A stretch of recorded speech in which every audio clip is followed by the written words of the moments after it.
Hey guys, it's Cam here from today's iPhone.com with the 5th installment of Quiz Cam episode 1.0.5. 5.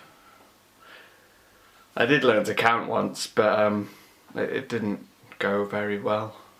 Also, if I do sound a little bit rough, it's because I'm getting over a cold, but thankfully I'm recovered just in time for Thursday, which obviously is Quiz Cam day for all of us here at today's iPhone.com. Well, I say everyone, just me, because I love myself so much.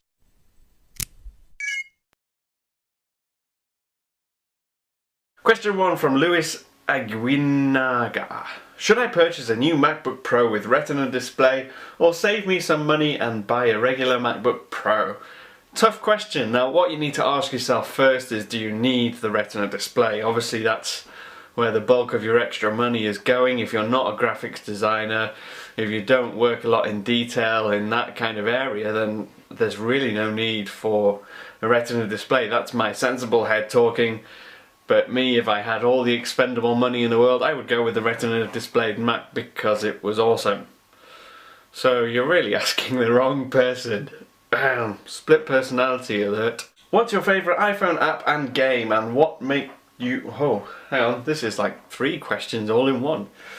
What's your favourite iPhone app and game, and what made you want to do Quiz Cam? iPhone app is fantastical. It's the only calendar app that I find easy to use, and I actually want to use it to organise my life. I say me, I mean my wife. She organises my life for me. That's why we have a shared calendar on iCloud. Favourite game is undoubted on the iPhone. Actually, that's a tough one. Most of my games are done on the iPad. Or the iPad mini, or the larger one, depending on whether I want to play something with really amazing graphics or if I just want to have a bit of fun and portability.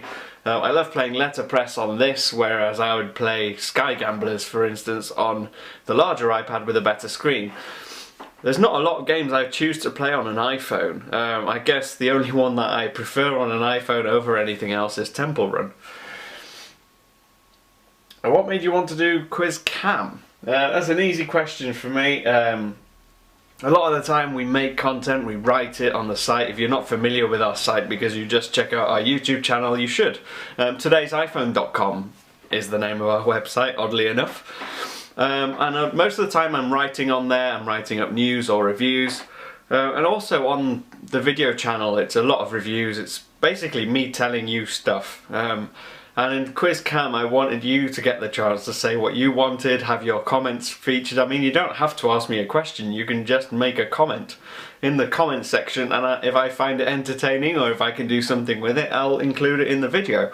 But it was a way for us to connect with our YouTube audience and kind of get you to say what you wanted to say and ask us what you wanted to know, because a lot of the time we're just kind of giving you information without really checking whether you want the information or not. So yes, this is what this is for. DJ Reyes on Twitter asked me, can you recommend an iPad 4 case that doubles as a kickstand? Very easy answer to that question for me is the in-case origami. You should definitely try that one. Would you recommend upgrading from the new iPad 3rd gen to the iPad with Retina display 4th gen? Now let's get one thing very clear before we go on. The new iPad is what they called the 3rd generation iPad when it was launched. But they've changed the name now. It is the iPad with Retina display, which is obviously there's a 4th gen, but that just means they've changed the name of the entire series to iPad with Retina display to distinguish it from that, between that and the iPad 2, which doesn't have a Retina display. So I'm going to just call it the 3rd generation or 4th generation iPad. You can call it iPad with Retina if you want. I've probably not made that clearer at all, actually, thinking back at what I've just said, but you're going to have to forgive me because I'm not going to do it again. No, I wouldn't, is the answer to your question. I would not recommend upgrading because the only thing that you're getting is an extra bit of power. Wait till the next one.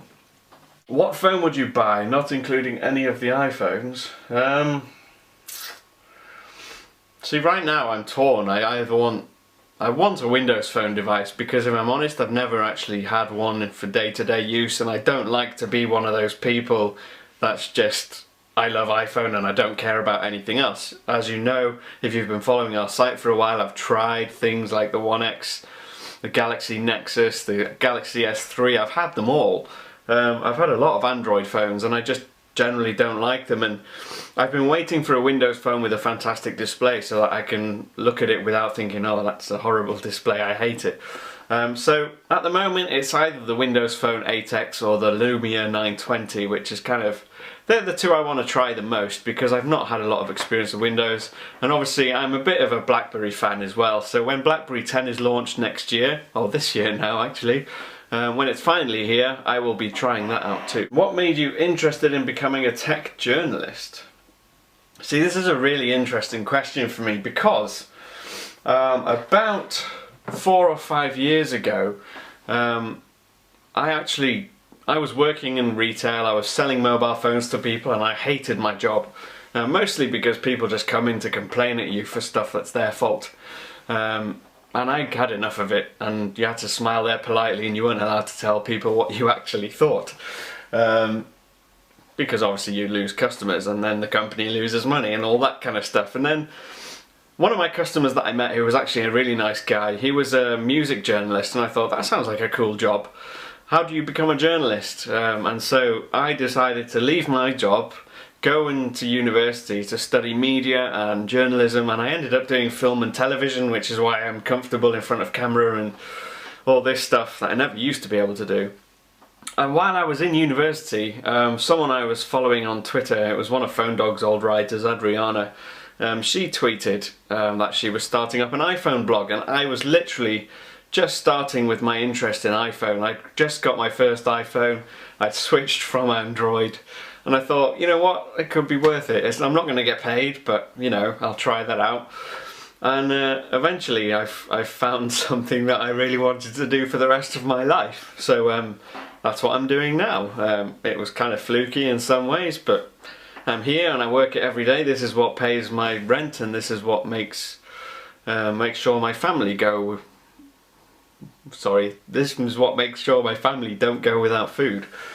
So yeah, what made me interested was that I always loved technology. I have done since I was a kid. I had a Commodore Amiga. From that, everything that came out was awesome to me, and I always wanted games consoles, and as soon as mobile phones came popular, then that was just a no-brainer for me. I just loved them so much, so it's an ideal job for me. I wanted to ask you something this week. Now, what I wanted to ask you is, how do you organise your home screen? Now, this is my iPhone home screen. I'm very fussy about the way that I want to organise it. You can see I've got 3 icons in the dock there, and then I've got 2 rows of apps and folders across 3, and just going into my 4th home screen now.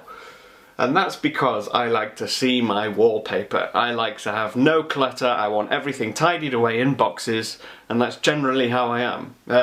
I don't like having 4 in the dock because I think it looks horrible. If I could get away with it, I would just have 1. But I want to know, how do you organise your home screen? You can tweet me your images at @TIP_cam, or you can just tell me in the comments below.